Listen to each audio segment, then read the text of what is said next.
Je m'appelle Benoît Voyer, je suis l'animateur du blog Benoît Voyer en liberté.blogspot.com.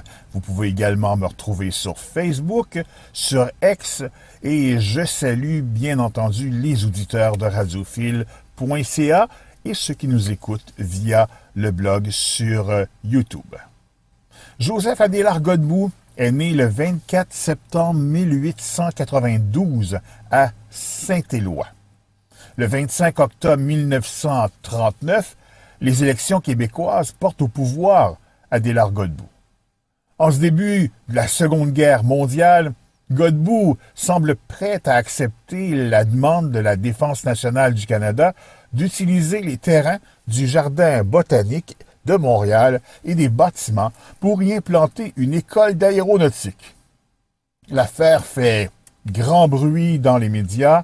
Le frère Marie-Victorin finit par faire échouer le projet. Le 18 janvier 1940, Marie-Victorin écrit à sa sœur, mère Marie des Anges, que la bataille a été très dure, mais que sa santé n'a pas trop souffert de tous ces chocs. Bien entendu, au Jardin botanique, tous sont sur les dents.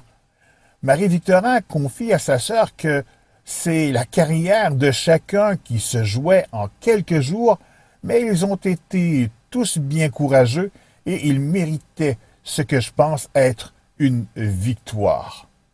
Joseph Adélard Godbout décède le 18 septembre 1956 à Montréal. La Deuxième Guerre mondiale aura laissé bien des séquelles dans nos sociétés partout sur la planète. En 39, ça commence fort. L'Allemagne envahit sans remords. La Pologne tombe en quelques jours. La Blitzkrieg fait rage sans détour. En 40, la France s'effondre. Seul le Royaume-Uni résiste à l'ombre. L'opération Barbarossa démarre. Contre l'URSS, la guerre s'égare. C'est la Seconde Guerre mondiale. Une guerre d'anéantissement. Civils, soldats, tous concernés. Hiroshima, Nagasaki, la terre en feu. Mais 45, l'Allemagne dit adieu. Les déportés souffrent, ils luttent pour survivre. Dans les ghettos, ils sont parqués.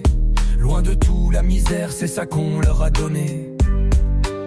Puis vient le génocide, la Shoah planifiée en secret.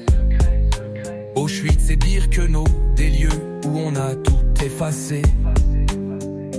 Mais dans cet enfer, des actes de courage, des résistants luttant contre la rage, des justes cachant des vies condamnées, des espoirs brisés, des familles arrachées. C'est la Seconde Guerre mondiale, une guerre d'anéantissement.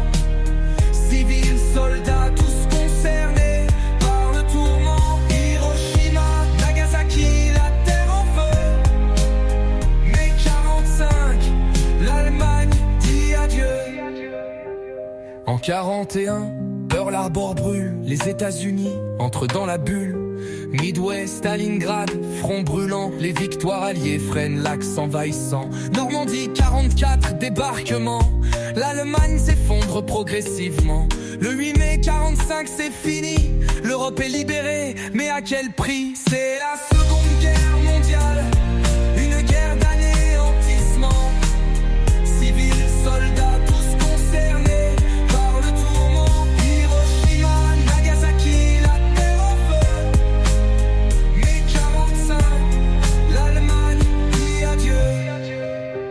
Le Japon continue, ne veut pas plier. Les bombes atomiques vont tout briser.